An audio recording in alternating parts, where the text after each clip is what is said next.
What's up, plant lovers? I am here with my Alchemilla mollis. This is the lady's mantle, and I believe it's a European native plant.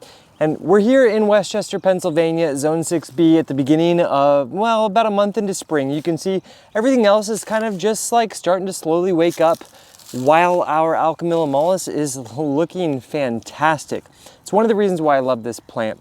It's an awesome plant to put along the front of your beds and borders as like a mid-tier, medium range kind of ground cover. I would classify it similar to certain hardy geraniums because they get about 6 inches high in max. But as you can see, that I planted a bunch of plugs and they just grow into this really lovely blanketed effect along the ground. And the lobed foliage, it's a really unique. Compare that to sort of a heuchera style foliage in its shape.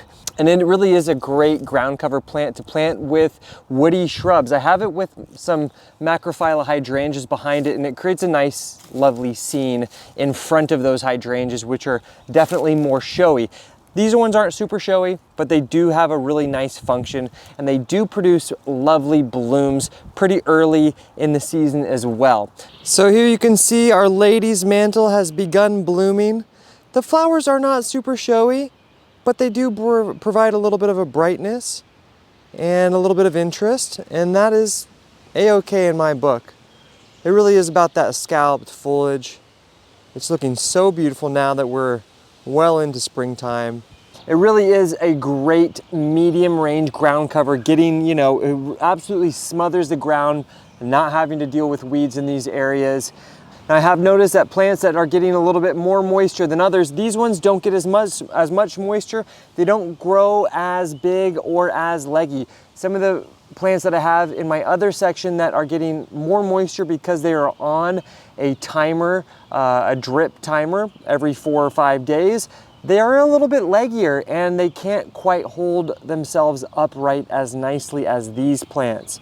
The other thing that you will note is that if you do have any hard spring rains, the plants will get kind of smashed down from the rains, but as soon as they have a chance to kind of dry out and the sun returns, they will perk back up. So don't be worried about that.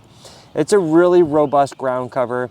And for now, we're just going to enjoy these blooms. They're very lovely, diminutive, small blooms.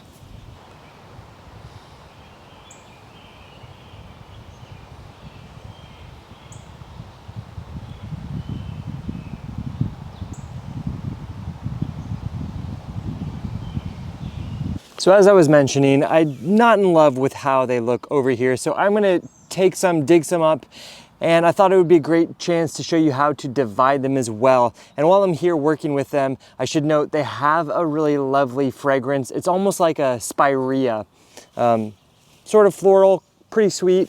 So if you wanna dig them up and divide them or move them, you're going to want to just start by cutting all that foliage off from the little section.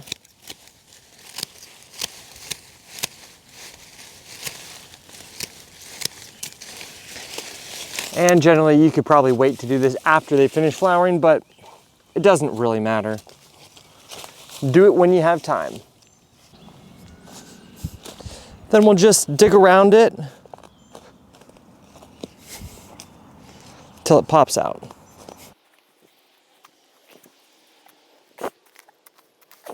And I like to leave as much of the soil in as possible. And once you have your clump like this, you can just go right through the middle and chop it in half. And you could probably even chop this into another piece as well.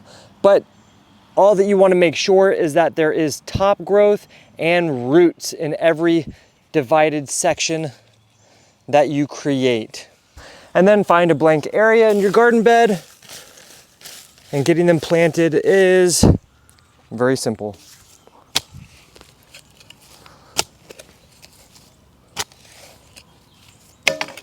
You just want to make sure that the soil line remains nice and flush. Really do a good job of ensuring that those roots are 100% covered. Bring the mulch back on. Give it a nice drink, and now you've created a brand new plant.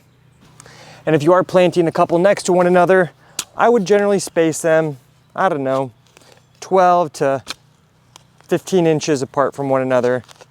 Should be good. And really, you can do this at any time of the year. I'm still in springtime. You just don't really want to do it when the heat of the summer is very intense all day long. Right now we're in the upper 60s, so this is perfect. Now, once the flowers start to look a little bit tired like this, I like to go and just chop them off. And this allows the plant to have a much nice, cleaner look. And there's really no rhyme or reason to how you do it. You'll absolutely cut some of the foliage off at the same time, but that's okay.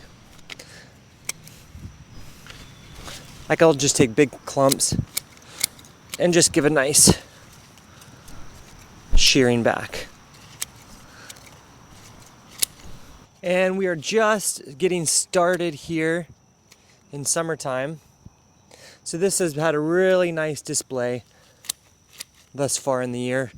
And because we're on top of this deadheading, there is a chance that they will flower again for us. And as you're deadheading these, you may want to go a little bit heavy to removing some of that rattier foliage in the process. I normally like to, because these babies will definitely continue to produce new foliage as we progress. And I think this is looking so much nicer, especially when you compare it to that sort of heaviness of these old flowers. And the only other thing you might want to know about growing your lady's mantle is that I always allow my plants to overwinter just as they are throughout the winter time. I don't do any fall cleanup, but then right in the last couple of weeks of winter time, end of February, early March, I'll go back and I'll cut back any old foliage that might still be remaining in the garden. And that's going to allow for that nice spring flush of foliage to look as good as possible. And with that, now you know a lot more about growing the lady's mantle. I hope you found it helpful. This is a wonderful intermediate size ground cover, great for so many different areas of the garden. Thanks for joining me here on Plant Vibrations. I'll catch you soon. Ciao.